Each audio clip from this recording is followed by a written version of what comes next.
नमस्कार दर्शकबिन, तथ्य र तर्कको आजको श्रृङ्खलामा स्वागत छ। Facts research and analytics, Avenues television र रेमोको सहकार्यमा हामी हरेक साता यो कार्यक्रम लिएर आउँछौँ, जहाँ हामी तथ्यहरू सङ्कलन गर्छौँ र त्यसमा तार्किक छलफल गर्छौँ। समय सामयिक सान्दर्भिक विषयमा राष्ट्रिय राजनीति, आर्थिक र सामाजिक सबै दृष्टिकोणले सान्दर्भिक विषयमा हामी छलफल गर्ने गर्छौँ। आज पनि चर्चाको चुलीमा रहेको एउटा विषयलाई छानेको छौँ र त्यहीसँग सम्बन्धित छलफल गर्न गइरहेका छौँ। आज हामी छलफल गर्न गइरहेको विषय रहेको छ आसन्न भारतीय प्रधानमन्त्रीको भ्रमण र नेपाल भारत सम्बन्धको बारेमा, र त्यहीसँग सम्बन्धित विशेषज्ञ व्यक्तिलाई हामीले पाहुनाको रूपमा निम्ति आएका छौँ। र आजको हाम्रो पाहुना हुनुहुन्छ डाक्टर पोषराज पाण्डेज्यू। डाक्टर साहब, कार्यक्रममा स्वागत छ। धन्यवाद। डाक्टर साहब, आज हामी भारतसँग रहेको नेपालको पहिलादेखिको सम्बन्ध र अहिले आसन्न प्रधानमन्त्रीको भ्रमणको बारेमा केही छलफल गर्न गइरहेका छौँ। यो छलफलसँग सम्बन्धित हामीले कुराहरू गर्दाखेरि नेपाल र भारतको आर्थिक राजनीतिक सम्बन्ध कस्तो रहेको छ र त्यसपछि अभिमत सङ्कलन गर्ने क्रममा पनि हामीले नेपालमा रहेका नेपाली जनताहरूको भारतप्रतिको अवधारणा कस्तो रहेको छ, हामी कस्तो छिमेकीको रूपमा लिन्छौँ, त्योसँग सम्बन्धित हामीले तथ्यहरू प्रस्तुत गर्छौँ। म पहिला तपाईँलाई केही हाम्रो तथ्यहरू देखाउन गइरहेको छु, कृपया तपाईँको तर्फबाट जोड्नुहोला। नेपाल भारत बीचको सम्बन्ध आदिम कालदेखि नै प्रारम्भ भएको भए तापनि झन्डै 3000 वर्षदेखि यो क्रम अटुट रूपले चलिरहेको छ। नेपाल र भारत बीच सामाजिक, सांस्कृतिक, आर्थिक, राजनीतिक लगायतका विभिन्न सम्बन्धहरू छन्। यो सम्बन्धलाई रोटी बेटीको सम्बन्ध पनि भन्ने गरिन्छ। भारतीय स्वतन्त्रता सङ्ग्राममा नेपाली र नेपालका हरेक निरङ्कुशता विरोधी आन्दोलनहरूमा भारतीयहरूले महत्त्वपूर्ण भूमिका खेलेको पाइन्छ। यो छ नि डाक्टर साहब, यो तलको एउटा बुन्दा, यसमा चाहिँ यसको बारेमा अहिलेको जेनेरेसनमा त्यति धेरै जानकारी रहेको पाइँदैन, किनकि नेपालीहरू गएर त्यो क्विट इन्डियामा सहभागी भएर सपोर्ट गरेको, नेपालमा भएको विभिन्न राजनीतिक परिवर्तनमा भारतीयहरूले सपोर्ट गरेको, यसको बारेमा हजुरको अवधारणा के रहेको छ? अब यो भारतीय स्वतन्त्रता सङ्ग्रामको बेलामा नेपालीहरूले जति पार्टिसिपेट गरे त्यो सहभागिता बेसिकल्ली भारतमा अध्ययन गर्ने विद्यार्थीहरू, हजुर, उनीहरूले नै त्यसमा सहभागिता गर्छ। भारतमा अध्ययन गर्ने नेपालीहरू, हजुर। अनि अब नेपालका यो जुन चाहिँ हरेक निरङ्कुशता विरोधी आन्दोलनहरूमा त त्यसमा इन्डियामा जो पोलिटिकल कन्सियसनेस आइसकेको चाहिँ थियो, अनि त्यसपछि इन्डियामा हामीहरूको इन्डिया इन्डिपेन्डेन्स भएको डेमोक्रेसी आइसकेपछि त्यो नेपाललाई पनि उनीहरू एउटा डेमोक्रेटिक कन्ट्रीको रूपमा हेर्न चाहन्थ्यो। त्यसले गर्दाखेरि प्रत्यक्ष अथवा अप्रत्यक्ष रूपमा यो भारतीयहरूले चाहिँ नेपालको यो आन्दोलनलाई सहयोग चाहिँ पुर्याएको चाहिँ थियो। हजुर, त्यसलाई सकारात्मक रूपमा लिन सकिन्छ, एउटा हाम्रो ऐतिहासिक उपलब्धि हो यो चाहिँ म ऐतिहासिक उपलब्धि नै म मान्छु। भन्दाखेरि एउटा डेमोक्रेटिक सिस्टमलाई अगाडि बढाउनलाई चाहिँ एक दुई मुलुकका मतलब नागरिकहरूले जो अर्को मुलुकमा सहयोग गर्न चाहिँ यो असल छिमेकीको भूमिका, बिल्कुल असल छिमेकी नै हो। यो हदसम्म असल छिमेकी हो। नेपाल भारतसँग तीनतिरबाट घेरिएको छ र करिब 1850 किलोमिटर लामो सिमानाले नेपाल र भारतलाई छुट्याएको छ। नेपालका 26 जिल्लाहरू र भारतका 5 राज्यहरू उत्तराखण्ड, उत्तर प्रदेश, बिहार, पश्चिम बङ्गाल र सिक्किमसँग जोडिएका छन्। यो पनि हेर्दाखेरि जुन राज्यसँग हाम्रो सम्बन्ध छ, 26 वटा जिल्ला र 5 वटा भारतको राज्य, हाम्रो कल्चरल रूपले पनि हामी धेरै नजिक पाउँछौँ, सांस्कृतिक। अब यसमा म एउटा कुरा म के थप्न चाहेँ भनेर भन्दाखेरि नेपाल भारतसँग जुन हामीहरू नेपाल ल्यान्डलक कन्ट्री हो, भूपरिवेष्टित मुलुक हो भनेर जुन हामी सोचेका छौँ नि, अहिले तपाईँले फ्याक्ट राख्नुभयो तीनतिरबाट घेरिएको छ भनेको मतलब प्र्याक्टिकल सेन्समा भन्यो भनेदेखि नेपाल इन्डिया लक हो, ल्यान्डलक मात्रै होइन कि इन्डिया लक नै हो। हजुर, त्यो कुरा चाहिँ हामी अब इकोनोमिक पोलिसी अथवा पोलिटिकल उसमा पनि अलिकति त्यो दिमागमा चाहिँ राख्नुपर्ने चाहिँ हुन्छ। अनि यसमा 26 जिल्लाका भारतका 5 राज्यहरू यो उत्तराखण्ड, उत्तर प्रदेश, बिहार, पश्चिम बङ्गाल र सिक्किमसँग जोडिएका चाहिँ छन्। तर अनफर्चुनेटली के चाहिँ भइदियो भन्दाखेरि नेपालका जुन बोर्डरिङ स्टेटहरू हुन् त्यो हिन्दुस्तानको अविकसित अथवा गरिब स्टेटहरूसँग मात्रै जोडिएको चाहिँ छ। हजुर, भन्दाखेरि जुन हामी इकोनोमिक टर्ममा स्पिल ओभर हुनुपर्ने हो नि, त्यो जुन चाहिँ के अरे डेभलप्ड इन्डियाको नभएर हामीहरूको यो अलि अन्डर डेभलप्ड इन्डियाको पार्टसँग चाहिँ हामी जोडिआएर चाहिँ छौँ भन्दाखेरि त्यसको एउटा इम्प्याक्ट चाहिँ हामीहरूको यो डेभलपमेन्ट प्रोसेस अथवा डेभलपमेन्ट कोअपरेसनमा चाहिँ त्यसको एउटा इम्प्याक्ट चाहिँ पर्छ। हजुर, अर्को बुदामा नेपाल भारत बीचको दौत्य सम्बन्ध 17 जुन 1947बाट सुरु भएको पाइन्छ। होइन, तर त्यही त नेपाल भारत बीचको भयो, तर ब्रिटिस इन्डियासँग त योभन्दा अगाडि भयो। अगाडिदेखि नै सम्बन्ध सुरु भएको चाहिँ थियो। नेपाल भ्रमण गर्ने भारतीय प्रधानमन्त्रीहरूको बारेमा कुरा गरौँ। भारतबाट अहिलेसम्म नेपालको भ्रमण गर्ने प्रधानमन्त्री 5 जना छन् भने प्रजातन्त्र पुनर्स्थापनापछि नेपालका अधिकांश प्रधानमन्त्रीले भारतको औपचारिक भ्रमण गरेका छन्। यो त एउटा जन्मिएपछि यो चाहिँ अहिलेको नि, पहिला भन्दा पनि अहिलेको कन्टेक्स्टमा हेर्ने हो भनेदेखि भारतका प्रधानमन्त्रीको भ्रमण र नेपालका प्रधानमन्त्रीको भ्रमण चाहिँ तपाईँको वन वे ट्राफिक जस्तो चाहिँ देखिया चाहिँ। हजुर हजुर, मतलब हामीहरूको फ्रिक्वेन्सी यति हाई छ कि अब उसपछि अब मनमोहन सिंह 10 वर्ष प्रधानमन्त्री हुँदा एकपटक पनि उनी चाहिँ नेपाल चाहिँ आउने छिरेनन् भनेपछि यो ठ्याक्कै वन वे ट्राफिक। तर उनको कार्यकाल त्यो 10 वर्षमा नेपालका कयौं प्रधानमन्त्री पहिलो हाजिर गर्न नै पुगे। सबै प्रधानमन्त्री गए। हजुर, सबै प्रधानमन्त्री गए। हालसम्म भारतका प्रधानमन्त्रीहरू क्रमशः चन्द्रशेखर, पीवी नरसिंह राव, आइके गुजराल पदमा बहाल रहँदा नेपालको औपचारिक भ्रमण गरेका थिए भने पण्डित जवाहरलाल नेहरू र अटल बिहारी वाजपेयीले पनि नेपालको औपचारिक भ्रमण गरेको पाइन्छ र यो लगभग 17 वर्षको ग्यापपछि हुन लागेको मोदीको प्रधानमन्त्रीको हैसियतमा भ्रमण हो। छैन, तर यो हाम्रो के भन्छ त्यो औपचारिक भ्रमण चाहिँ त भएन। तर सार्क समिटमा वाजपेयी त आउनु भएको चाहिँ थियो भन्दाखेरि अब त्यो चाहिँ हाम्रो अनौपचारिक समिटको लागि बायोलेटरल रिलेसनको लागि चाहिँ त आएको चाहिँ होइन। हजुर, विक्रम सम्वत, अब हामी आर्थिक सम्बन्धबारे केही फ्याक्ट्सहरू देखाउन चाहन्छौँ। विक्रम सम्वत 1994मा नेपाली र भारतीय लगानीकर्ताको संयुक्त पहलमा विराटनगर जुट मिलको स्थापना भएको हो, जुन विराटनगरको जुट मिल र नेपालको फर्स्ट एफडिआईको रूपमा पनि त्यसलाई लिइन्छ। त्यति मात्रै होइन कि नेपालको फर्स्ट एफडिआई मात्रै होइन कि नेपालको औद्योगिकरणको जुन पहिलो चरण हो नि त्यो चरणमा मतलब भारतीय लगानीकर्ताकै भूमिका चाहिँ थियो भन्दा अब नेपालको इन्डस्ट्रियलाइजेसन प्रोसेसमा पनि इनिसिएटिभ चाहिँ हामीहरूको इन्डियन इन्भेस्टरबाटै आएको चाहिँ देखिन्छ। भनेपछि इकोनोमिक डेभलपमेन्टको प्रोसेसमा पहिलो चरणमै नै भारतको लगानी र सहयोग आबद्धता रहेको पाइन्छ। यो बेलामा कति लगभग 1,60,000 रुपियाँ इन्भेस्टमेन्ट भएको थियो विराटनगर जुट मिलमा, कलकत्ताको एउटा कम्पनीले गरेको थियो र त्यो अहिलेसम्म पनि अस्तित्वमा छ। भारत नेपालको सबैभन्दा ठुलो विकास साझेदार रहिआएको छ। आर्थिक वर्ष 2071-72 को लागि विभिन्न परियोजनामा भारतबाट ऋण र अनुदान गरी करिब 5.5 अर्ब बराबरको सहायताको अपेक्षा गरिएको छ। अब यसमा यो एउटा अलिकति क्वालिफाई गर्नुपर्ने नि ठुलो विकास साझेदार रहिआएको छ भन्दा यो बायोलेटरल सपोर्टको लागि चाहिँ इन्डिया सबभन्दा ठुलो हो। तर यदि हामी मल्टिल्याटरल मतलब डेभलपमेन्ट पार्टनर्स नि उनीहरूलाई पनि हेर्ने हो भनेदेखि भारत चाहिँ सबभन्दा ठुलोमा चाहिँ पर्दैन। वर्ल्ड ब्याङ्क अथवा एडिबीहरू नै छन्। हजुर, अनि त्यसपछि अब अर्को भारतबाट ऋण र अनुदान गरी करिब 5.5 अर्ब बराबरको सहायताको अपेक्षा गरिएको चाहिँ छ भनेर भन्दा अब यसमा नि अलिकति हामी बुझ्नुपर्ने कुरा के भन्दाखेरि यो भारतबाट आएको जुन ऋण भनौँ अथवा अनुदानहरू भनौँ अब एउटा त यसमा सम कन्डिसनहरू चाहिँ राखेको चाहिँ छ भन्दा जस्तो हामी लाइन अफ क्रेडिटबाट जुन ऋण आउँछ अब त्यसमा मिनिमम मतलब जुन सर्भिस प्रोभाइडर हो अथवा कुनै पनि प्रोडक्ट हामी त्यसको लागि चाहिँ हामी प्रक्युर गर्ने हो भनेदेखि या नेपाली या इन्डियनबाट किन्नुपर्ने चाहिँ छ। हामी ग्लोबल कम्पिटिसनमा गएर ग्लोबली कम्पिटिटिभ बिडिङमा गएर ग्लोबल्ली इफिसियन्ट सप्लायरबाट हामी सामान किन्न चाहिँ हामी सक्दैनौँ।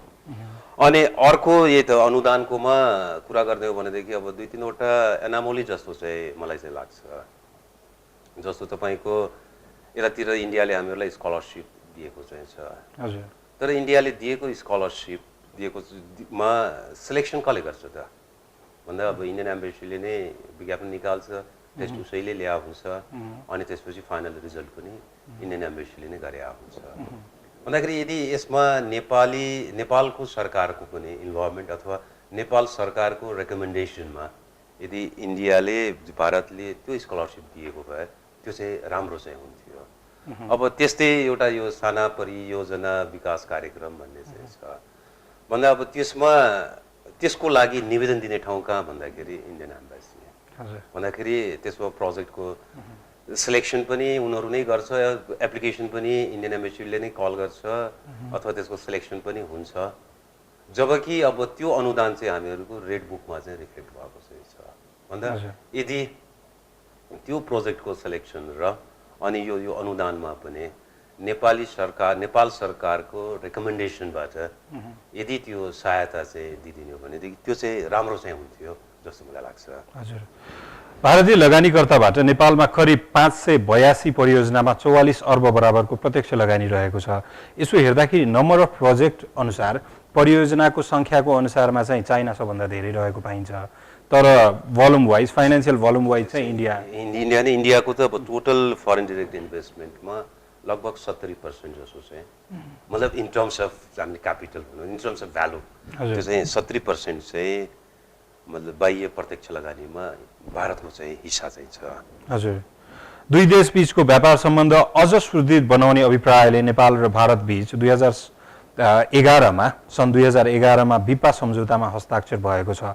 यो हस्ताक्षर भयो, धेरै राजनीतिक एजेन्डा पनि ल्याए, यसले धेरै चर्चामा आयो, तर यसको इम्प्याक्ट के भइरहेको छ अहिलेसम्म? खासै अहिलेसम्म त हामीहरूको त्यो सिग्नेचर चाहिँ भयो, इम्प्लिमेन्टेसन भन्दा पनि अब हामीहरूको संसदले यसलाई रेटिफाई गर्नुपर्ने हो, त्यो चाहिँ रेटिफाई भएको चाहिँ छैन र यसको केस अझै सर्वोच्च अदालतमा चाहिँ अझै पेन्डिङमै छ।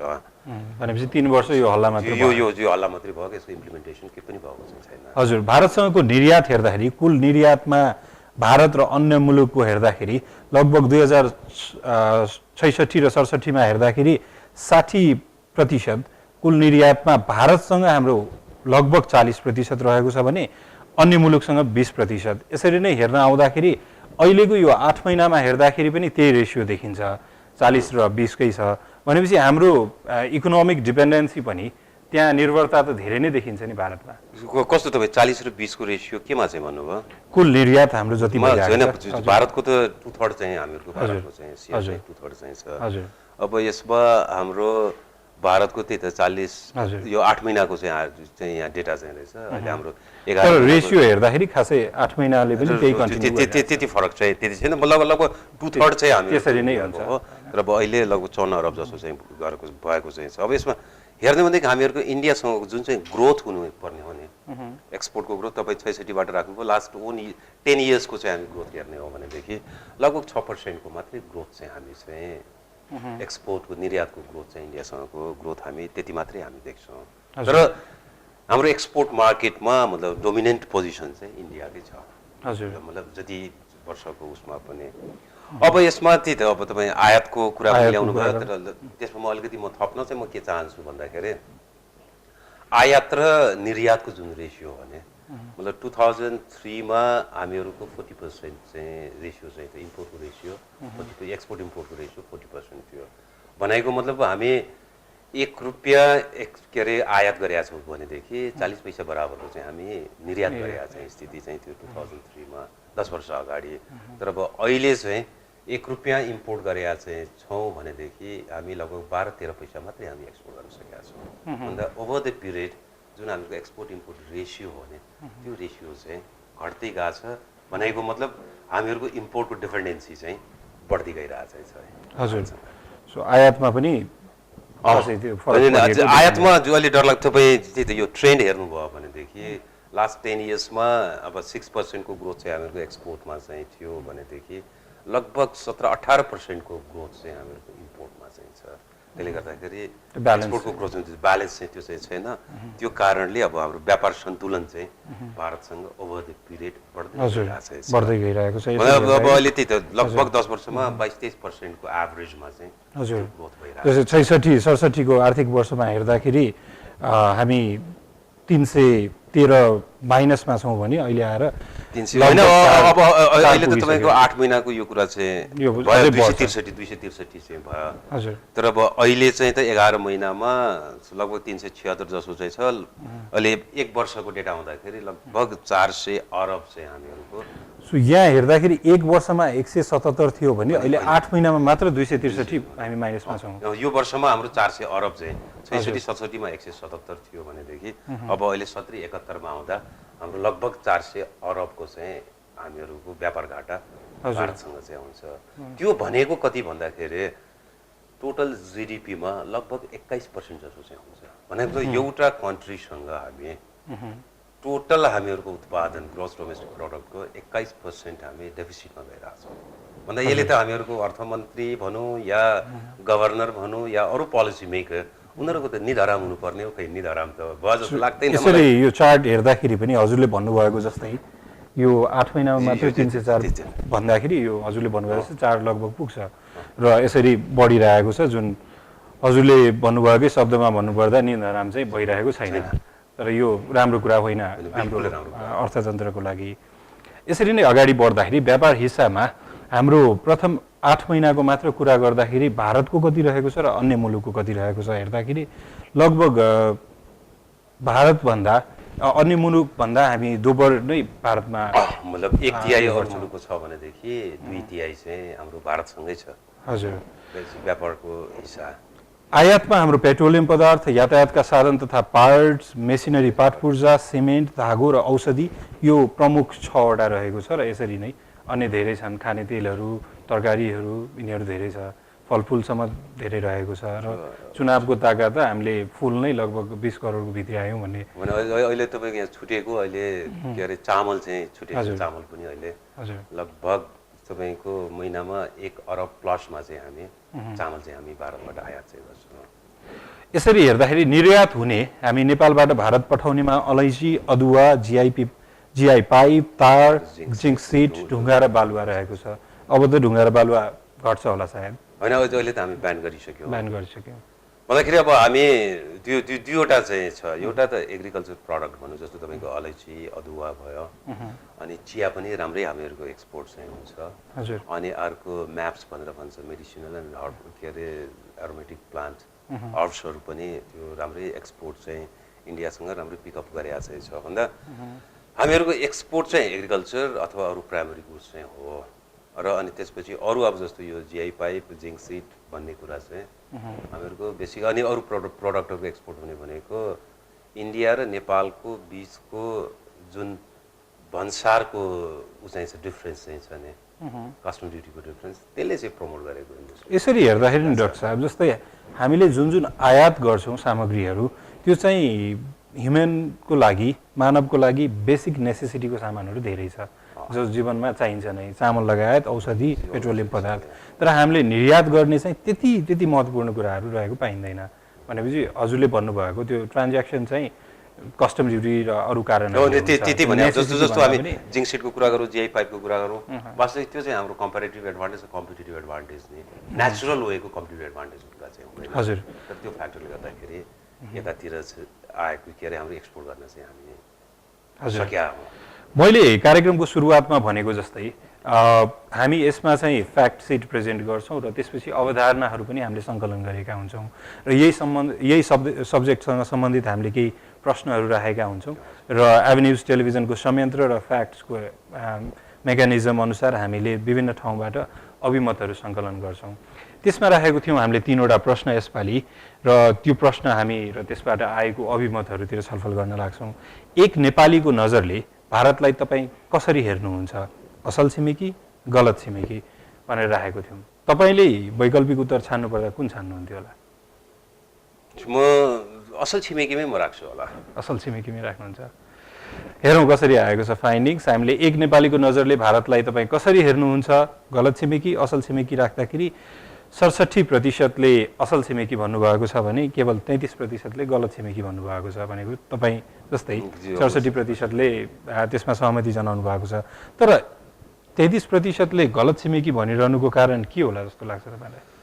अब एउटा कुरा त जुन चाहिँ हामीहरूको ओपन बोर्डर चाहिँ छ नि, ओपन बोर्डर छ, ओपन बोर्डरको कारणले त्यो बोर्डर क्रस गर्दाखेरि नि त्यो इन्डियन मतलब पुलिस भनौँ अथवा बोर्डरका कस्टम्स अफिसियल्स उनीहरूले जुन चाहिँ प्रब्लम ह्यासल्स क्रिएट गर्छ नि, एउटा कारण त्यो पनि मतलब इन्डियालाई हेर्ने नि नजरिया त्यो पनि हो।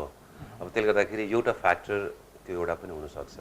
अब अर्को फ्याक्टर कस्तो भन्दा यो आइडियोलोजिकल लेभलमा चाहिँ पनि यसलाई गलत छिमेकी भन्ने कुरामा चाहिँ राखेर चाहिँ त्यसरी चाहिँ आएको चाहिँ हुन चाहिँ सक्छ।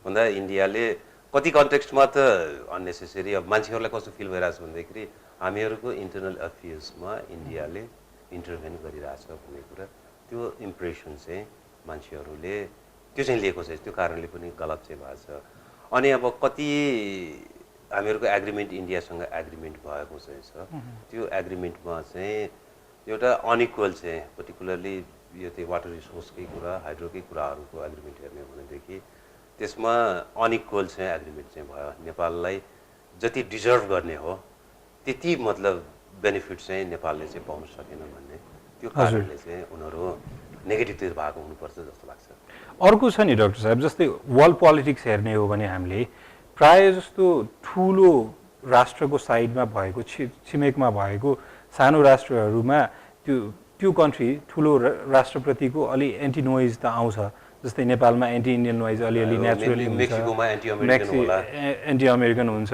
र यसरी हेर्दाखेरि नेपालसँग मात्र होइन कि इन्डियाको अरू श्रीलङ्का बङ्गलादेश पाकिस्तान सबै राष्ट्रमा अलि एन्टी इन्डियन नोइज त छ चाइनाको ताइपेईसँग हुनसक्छ त्यसरी त्यो त नेचुरल पनि हो जस्तो लाग्छ मलाई यो नेचुरल पनि हो अनि त्यसपछि जुन चाहिँ अब जस्तो इन्डियाकै कन्टेक्स्ट गरौँ उसको सराउन्डिङ साउथ एसियन कन्ट्रिजहरूमा जुन इन्डियाको कन्सर्न हुने पर्टिकुलरली सेक्युरिटी कन्सर्न होला अथवा अरू कन्सर्न होला अरू इकोनोमिक अथवा फाइनेन्सियल कन्सर्न होला ती कन्सर्नहरू अरू कन्ट्रीहरूले नबुझिदिँदाखेरि नि हजुर अनि इन्डियाले अलि हाई ह्यान्डेडनेस गरे जस्तो चाहिँ अरूले फिल चाहिँ गरे चाहिँ हुन्छ अब त्यो कारणले पनि एउटा गलत छिमेकी भन्ने चाहिँ मान्छेको पर्सेप्सन त्यसरी आएको पनि यसलाई नेचुरली लिन सकिन्छ यसले नेचुरली लिन सकिन्छ हजुर दोस्रो प्रश्न रहेको थियो भारतसँगको सम्बन्ध हाम्रो लागि किन आवश्यक छ लगानी भित्र्याउनको लागि बिजुली र तेलको लागि राजनीतिक मार्गदर्शनको लागि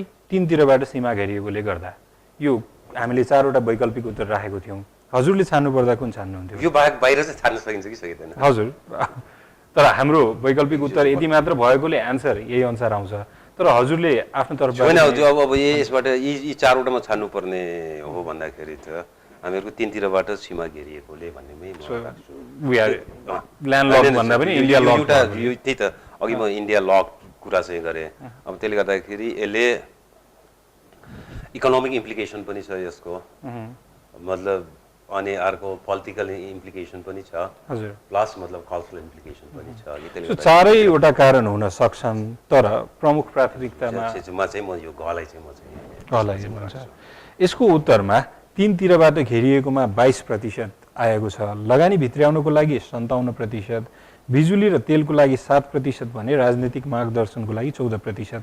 हजुरले भन्नुभएको जस्तो 22% को रहेको छ। अहिले आएर चाहिँ भारतीय लगानी नेपाली अर्थतन्त्रको लागि एकदमै महत्त्वपूर्ण छ भनेर विभिन्न सञ्चार माध्यममा आइरहेकोले गर्दा हुनसक्छ त्यसको प्रभावले गर्दा 57% र आसन्न प्रधानमन्त्रीको भ्रमण भारतीय प्रधानमन्त्रीको भ्रमणको प्रमुख एजेन्डा पनि त्यही रहेको छ, इन्डियन इन्भेस्टमेन्ट कसरी गर्ने र विगत 4 वर्षको राजनीति पनि हेर्ने हो भने विपा सम्झौता यताउतिले गर्दाखेरि इन्डियन इन्भेस्टमेन्ट धेरै चर्चामा रहेको छ। यो बिजुली र तेलको लागि भन्नाले तेल हामीले भित्र्याउन बिजुली बेच्नको लागि हामीलाई त्यो मार्केट रिलेसन चाहिएको छ, यो पनि रहेको छ। यसमा हजुरको एनालाइसिस के रहेको छ?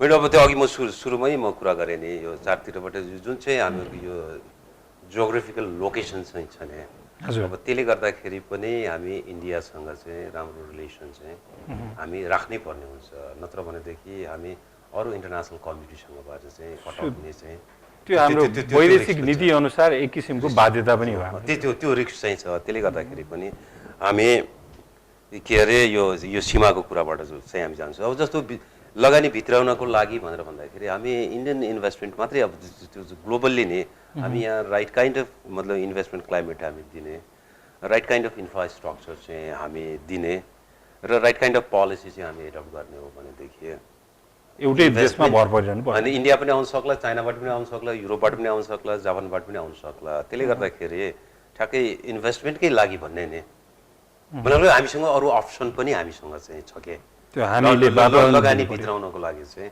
अरू अप्सन पनि छ। अब त्यसले गर्दाखेरि ठ्याक्कै लगानी भित्राउनकै लागि चाहिँ गर्नुपर्छ भन्नेमा चाहिँ होइन, त्यो बेटर रिलेसन चाहिँ हुनु पर्यो इन्भेस्टमेन्ट ल्याउनको लागि, तर त्यही नै मेजर फ्याक्टर चाहिँ त्यही हो भन्ने कुरा चाहिँ मलाई चाहिँ लाग्दैन। हजुर, तेस्रो प्रश्न हामीले राखेका थियौँ, भारतसँगको सम्बन्ध अझै प्रभावकारी कसरी बनाउन सकिन्छ? त्यो हाम्रो लागि आवश्यक छ। हामी अझै पनि कम्प्लिट त्यो बेनिफिट लिन सकिरहेका छैनौँ भनेपछि सम्बन्ध कसरी सुधार्न सकिन्छ? भारतले राजनीतिक दृष्टिकोणमा परिवर्तन गर्नुपर्ने, नेपाल आर्थिक नीतिमा स्पष्ट हुनुपर्ने, सानो झमेलामा अल्झिनु भएन भन्नुभएको। अघि हजुरले डाक्टर साहबले भन्नुभयो जस्तै त्यो बोर्डरको इस्युहरू, त्यो बिहेभियरको इस्युहरू, त्योहरू त हामीले सानो कुराहरू बिर्सिनुपर्छ किनकि पोसिबिलिटिज धेरै ठुलो छ। त्यसैले गर्दा हजुरले यो तीनवटा मध्ये कुन छान्नुहुन्थ्यो? होइन, म त त्यही त अब ब्रडली हेर्ने भनेदेखि त इन्डियाले राजनीतिक दृष्टिकोण परिवर्तन गर्नु सक्नुपर्छ। हजुर, सानो झमेलामा अल्झिनु भएनमा 22%, भारतले राजनीतिक दृष्टिकोणमा परिवर्तन गर्नु पर्योमा 11%, नेपाल आर्थिक नीतिमा स्पष्ट हुनु पर्योमा 67% रह्यो। यो राजनीतिक दृष्टिकोणमा परिवर्तन हुने बित्तिकै हामीहरूको यो नेपालको आर्थिक नीतिमा चाहिँ यो रिलेसन छ। यसको मतलब डोमिनेटिङ फ्याक्टर चाहिँ यो राजनीतिक दृष्टिकोण के चाहिँ हो त भन्दाखेरि नेपाललाई हेर्ने इन्डियाको दृष्टिकोण के हो? हजुर, है त्यसमा परिवर्तन हुने बित्तिकै अटोमेटिकल्ली नेपालतिरको जुन आर्थिक नीति हो त्यसमा चाहिँ के अरे चेन्ज आउँछ अथवा सानो झमेला भने अनि त्यसलाई डिफाइन गर्ने बित्तिकै नै माइक्रो म्यानेजमेन्टतिर चाहिँ अनि इन्डिया चाहिँ भारत चाहिँ त्यतातिर लाग्दैन। त्यसले गर्दाखेरि major factor recently Indian political एक्सपर्टहरूको अवधारणा अनुसार पनि भारतले नेपालमा सानो झमेलामा अल्झिन चाहिँ अब छोड्नुपर्छ भनेर सजेसन आएको छ गभर्मेन्टलाई र अहिलेसम्म हामीले हेर्दा पनि भारत ठुलो पोसिबिलिटिज हुँदा पनि सानो सानोमा अल्झिरहेको धेरै पाउँछौँ हामीले। सो यो कुरा सही रहेको छ। डाक्टर साहब, यसरी नै हेर्दाखेरि भारत नेपालको सम्बन्ध र अहिलेको राजनीतिक परिप्रेक्ष्यमा यो आसन्न भारतीय प्रधानमन्त्रीको भ्रमणले कतिको इम्प्याक्ट पार्ला जस्तो लाग्छ हजुरलाई? किनकि हिस्टोरिकली यो धेरै लामो समयपछि सबभन्दा ठुलो इम्प्याक्ट नै अहिलेसम्म लास्ट 10 इयर्सको हामीहरूको नेपाल र इन्डियाको रिलेसन हेर्ने हो भनेदेखि एउटा ब्युरोक्रेटिक लेभलमा चाहिँ हामीहरूको इन्डिया नेपालको रिलेसन चाहिँ देखियो। हजुर, भन्दाखेरि ब्युरोक्रेसीले नै पर्टिकुलरली इन्डियाको ब्युरोक्रेसीले नै नेपाल इन्डियाको रिलेसन त्यो डिफाइन गरेको जस्तो देखियो। तर अब जस्तो अहिले सुषमा स्वराज आउनुभयो भारतको परराष्ट्र मन्त्री, फरेन मिनिस्टर, फरेन अफेयर्स, अब त्यस्तै प्रधानमन्त्री आउँदै हुनुहुन्छ भनेदेखि यसको मेजर कन्ट्रिब्युसन एउटा पोलिटिकल लेभलमा त्यो रिलेसन चाहिँ इस्टाब्लिस गर्ने चाहिँ यसको एउटा मेजर कन्ट्रिब्युसन चाहिँ मलाई चाहिँ त्यो चाहिँ लाग्छ। सो चेन्जेस, त्यो पोसिबल चेन्जेस चाहिँ देखिन थालेको छ। अनि त्यसपछि पोलिटिकल लेभलको इनिसिएटिभ हुने बित्तिकै अरू जति पनि त्यो चेन्ज गर्नुपर्ने त्यो चाहिँ सजिलो चाहिँ हुन्छ। त्यसले गर्दाखेरि मेजर कन्ट्रिब्युसन भनेको पोलिटिकल लेभलमा रिलेसनसिप डेभलप गर्न चाहिँ एउटा मुख्य कन्ट्रिब्युसन त्यो चाहिँ आउँछ। अब त्यतातिर त्यसमा त्यही त पोलिटिकल अघि म पनि भने नि राजनीतिक तहमै यो चेन्ज हुनुपर्छ भन्ने भने त्यो सोचमै परिवर्तन हुनुपर्छ भने अब त्यो सोचमा रिलेसन डेभलप हुने र अनि त्यो सोचमा परिवर्तन हुने हो भनेदेखि अरू डेभलपमेन्ट एक्टिभिटिजमा नि हाम्रो कोअपरेसन चाहिँ अनि चाहिँ हाम्रो चाहिँ हुन चाहिँ सक्छ। हजुर, डाक्टर साहब आजको उपस्थितिको लागि धन्यवाद। हाम्रो सङ्कलित तथ्यमा हजुरको तार्किक छलफलहरू एकदमै सहयोगी रह्यो। हजुरको उपस्थितिको लागि फेरि पनि धन्यवाद। ल, मलाई यहाँ आएर मेरो विचार राख्ने मौका दिनु भयो त्यसको लागि मनिषजीलाई पनि धन्यवाद। हजुर, हाम्रो आजको आगन्तुक हाम्रो विशेषज्ञ पाहुनाले भन्नुभएको जस्तै नेपाल भारतको सम्बन्ध अब पोलिटिकल अन्डरस्ट्यान्डिङ अनुसार एउटा नयाँ पाटोमा परिवर्तनको सम्भावनाहरू देखिएको छ र आसन्न भारतीय प्रधानमन्त्रीको भ्रमणले त्यो केही सम्भावनाहरू देखाइरहेको पनि छ। यसरी नै सम्बन्धित सान्दर्भिक विषयहरूमा तार्किक छलफल गर्न, सङ्कलित तथ्यहरूमा तार्किक छलफल गर्नको लागि आगामी श्रृङ्खलामा फेरि उपस्थित हुनेछौँ। आजको श्रृङ्खला हेरिदिनु भएकोमा धन्यवाद। खबरभित्रको खबरको लागि हेर्दै गर्नुहोस् एभेन्यूज टेलिभिजन। नमस्कार।